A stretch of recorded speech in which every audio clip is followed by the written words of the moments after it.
ஏல அங்கட்டக்கோ மாப்பிள்ளைலாம் நான் தான் உன் நெல்லைவேலி பேசுகிறேன். இன்னைக்கு இந்த பதிவு எதுக்குன்னா, இந்த கவர்மெண்ட் பள்ளிக்கூடத்தில் படிக்க பிள்ளைகள் பூரா பஸ்ஸில் தொங்கிக்கிட்டு போகுதுல. இந்த ஆம்பளை பையில தான் இப்படி தொங்கிட்டு போகிறான்னு பார்த்தா, பொம்பளை பிள்ளைகள் இந்த மாதிரி பஸ்ஸில் தொங்கிட்டு போகுது. நான் என்னத்தை படி சொல்ல, ஏதாவது ஒன்று ஆகி போச்சுன்னா பெற்றவனுக்கு பிள்ளையா இருக்க முடியுமால?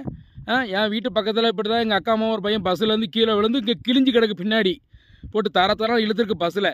வாசலில் தொங்காதிய பிள்ளைகளா உங்கள் பெத்த பிள்ளைகளுக்கு வந்து தாய்க்கு பெத்த பிள்ளையாக இருக்கணும். சரியா? கவனமாக பள்ளிக்கூடம் போயிட்டு வாங்க.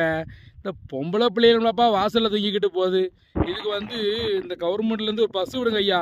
இந்த பள்ளிக்கூடத்தில் படிக்க உள்ள பிள்ளைகள் அவங்களுக்குலாம் ஒரு பஸ்ஸை விடுங்க. பஸ்ஸை விட்டிங்கன்னா அந்த பிள்ளைகள் அந்த பஸ்ஸில் போகும். சரியா? பஸ்ஸு காணாமல் தான் இடம் காணாமல் தான் வாசலில் தொங்கிட்டு போகுது பிள்ளைகள். சரியா? அதனால் வந்து அரசாங்கம் ஐயா இந்த பஸ்ஸு விடுங்க ஐயா. பிள்ளைகளுக்கு பாவம் ரொம்ப சங்கடமாக இருக்குது, பார்க்கறதுக்கே கஷ்டமாக இருக்குது. படிக்கிற பிள்ளைகள் வந்து ரொம்ப சேஃபாக பத்திரமா போயிட்டு வரும்னு சொல்லி வீட்டில் பிள்ளைகள் பெற்றவோ எல்லோரும் கவலைப்பட்டுக்கிட்டு இருப்பாங்க. ஆனால் இந்த பிள்ளைகளுக்கு வந்து வரத்தை பார்த்தா மனசுக்கு ரொம்ப கஷ்டமாக இருக்குது மாப்பிள்ளையில. ஏன்னா ரொம்ப விபத்துகள் நடக்கு.